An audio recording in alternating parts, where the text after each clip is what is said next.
آیا در خواب بیقرار هستید؟ کجخلق و دمدمی مزاج هستید؟ چیزهای کوچک را فراموش می‌کنید و احساس دلگیری و تنهایی می‌کنید؟ نگران نباشید. همه ما همچین حسی داشته ایم. شما احتمالاً فقط مضطرب هستید. استرس همیشه چیز بدی نیست. می‌تواند برای انفجار انرژی اضافی یا تمرکز مفید باشد. مثل وقتی که یک ورزش رقابتی انجام می‌دهید یا موقعی که باید در جمع صحبت کنید. ولی وقتی که دائمی باشد، آن چیزی که خیلی از ماها روزهای پیاپی باهاش روبرو هستیم، در واقع شروع به تغییر مغز شما می‌کند. استرس مزمن مثل پرکاری یا بحث و دعوا در خانه می‌تواند بر اندازه مغز، ساختار آن و نحوه عملکردش و تا حتی ژن‌های شما تأثیر بگذارد. استرس با چیزی به نام محور هیپوتالاموس هیپوفیز آدرنال یا HPA شروع می شود. زنجیره‌ای از واکنش‌ها ما بین غدد درونریز مغز و فوق کلیوی که واکنش بدن به استرس را کنترل می کند.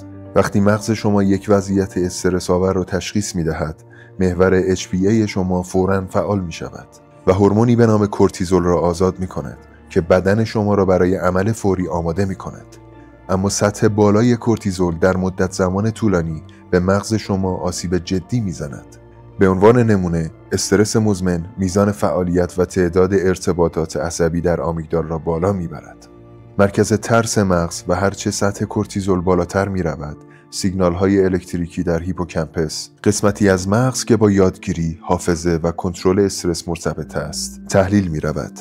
هیپوکامپس همچنین جلوی عملکرد محور HPA را میگیرد. بنابراین با ضعیف شدن آن، توانایی کنترل استرس هم تضعیف می شود.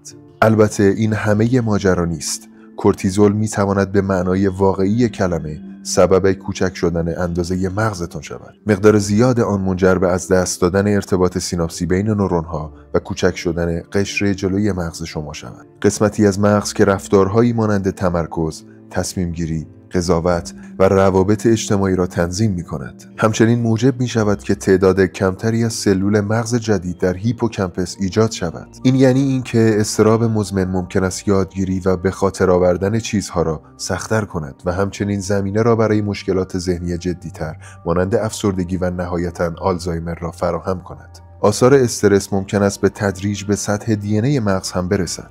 یک آزمایش نشان داد که میزان مراقبتی که موش مادر به بچه تازه متولد خود میدهد برای اینکه موش نوزاد بعداً در زندگی چگونه به استرس پاسخ دهد نقش دارد. معلوم شد که بچه‌های مادران مراقب به استرس کمتر حساس هستند، چون که مغز آنها دریافت کننده های کورتیزول بیشتری تولید کرده است که به کورتیزول میچسبند و پاسخ استرس را کاهش میدهند. بچه‌های مادران بی‌تفاوت نتایج برعکس داشتند و در نتیجه در طول زندگی نسبت به استرس حساس‌تر بودند.